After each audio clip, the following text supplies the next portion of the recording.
سلامونه می واخلئ ملګرو. جنید خان ما عمران خان د بنیګاله رهایشګاه ته منتقل کېدو والے د پاغې باندې ډیټیل سره خبره کوو. عمران خان یو ځل بیا زرداری ته ابسلیوټلی ناٹ ویلی دي. ټول سیاسي جماعتونه یو ځل بیا د عمران خان دپاره رايوځای شو.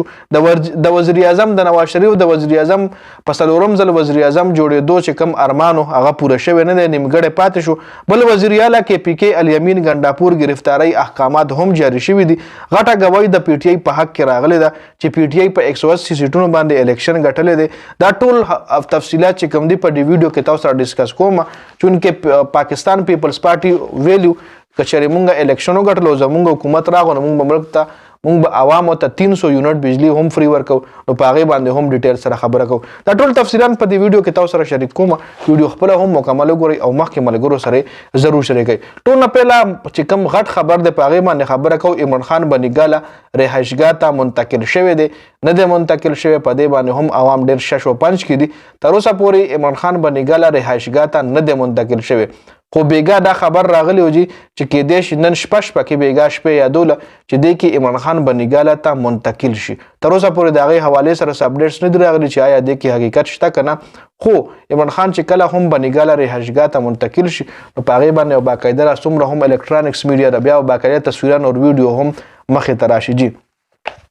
بل عمران خان یو ځل بیا زرداری ته ابسلیوټلی ناٹ ویلی دي او زرداری چال چې کوم دی هغه عمران خان ناکامه کړی دی.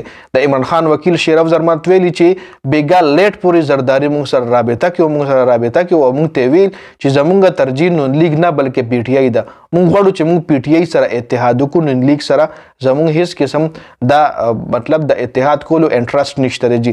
بلاول بوټو هم خپل الیکشن کمیشن کې به دا خبرې کولې، تاسو له دې یاد شي چې مونږ به آزاد امیدوارو سره حکومت جوړو، یعنی اشاره د پی ټی آی طرف ته وه. خو پرون عمران خان د ټوک الفاظ کې وویل چې مونږ هرګز نون لیگ ایم کیو ایم اور پاکستان پیپل پارټي سره اتحاد نه کوو. عمران خان ولا صفا الفاظو کې وویل چې هر چا سره اتحاد وکړي، خپل لیګل ټیم ته او خپل کور کمیټي ته وویل چې هر چا سره اتحاد وکړي. خو دې درېو پارټیانو سره ستاسو اتحاد زه نه منم، ایم کیو ایم، مسلم لیگ نون اور پاکستان پیپلز پارټي.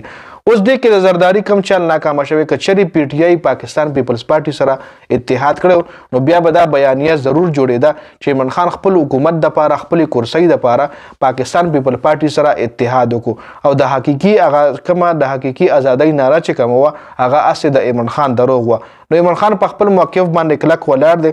عمران خان ته ګوره څومره نقصان ورسېدو، د پارټۍ ته څومره نقصان ورسېدو، څومره جیل یې تېر کړو، خو په خپل موقف باندې کلک ولاړ دی جی. یو ځل بیا ټول سیاسي جماعتونه د پی ټی آی دپاره رایوځای شوي دي. بیګا یو پریس کانفرنس هم شوی چې په هغې کې شهباز شریف دي، دا ټول څومره هم د پاکستان غټ سیاسي خلک دي په هغې کې موجود جي. چودھری سوچاتوشیانو پکې، زرداریو پکې، دا ټول څومره هم د مختلف پارټیانو چې کوم لیډران دي په دغه پریس کانفرنس کې موجود او دې ټولو دا فیصله وکړه چې موږ به په شریکه باندې حکومت جوړو. خو د دې میکس حکومت وزیر اعظم به شهباز شریف وي، نواز شریف به نه وي جي. نواز شریف چې کوم څلورم ځل باندې د وزیر اعظم جوړېدو خوب و ادې ځای کې ختم شو جي. بل وزارت اعلی چې کوم دی هغه به مریم نواز ته حواله کیږي. د کې پی کې نامزد وزیر اعلی علي امین ګنډاپور د گرفتاری احکامات هم جاری شوي دي. پنجاب پولیس د علي امین ګنډاپور سره 22 نور هم د پی ټی آی کسانو خلاف د گرفتاری ټاسک جاری کړی دی چې دا ټاسک ځکه د گرفتاری جاری شوی دی چې دا کسان په 9 مې مقدمات کې اشتهاریان دي جی. بل د وزیر اعلی کې پی کې دپاره علي امین ګنډاپور اعلان الریډي شوی دی. د اپوزیشن صدارت دپاره شیر افضل مروت نوم مخې ته راغلی دی، خو چونکې کنفرم خبر لا نه دی شیر شوی چې اپوزیشن لیډر چې کوم دی ابا شیر افضل مروت وي. که چېرې شیر افضل مروت د اپوزیشن لیډر جوړ شو نو بیا به تاسو وګورئ چې په اسمبلی کې به کم درز غوبل شروع، یو طرف ته شیر افضل مروت اور بل طرف له چې دا څومره هم لیډران دي، نواز شریف، شهباز شریف، مریم نواز، بیا تاسو د الریډي سوچ هم نشئ کولی چې څه بحث په هغه اسمبلی کې کیږي جي. بل اپوزیشن لیډر پنجاب دپاره د صنم جاوید چې کوم دی پروونشل اسمبلی چې کومه ده د هغې دپاره د پنجاب پروونشل اسمبلی دپاره د صنم جاوید نوم هم مخې ته راغلی دی. آیا دا کنفرم ده نه ده کنفرم ده، دا به بعد کې ډسکس کیږي. او تر اوسه پورې دا اپډیټ شو. د ویډیو کتلو ډېره زیاته مننه جي. والسلام.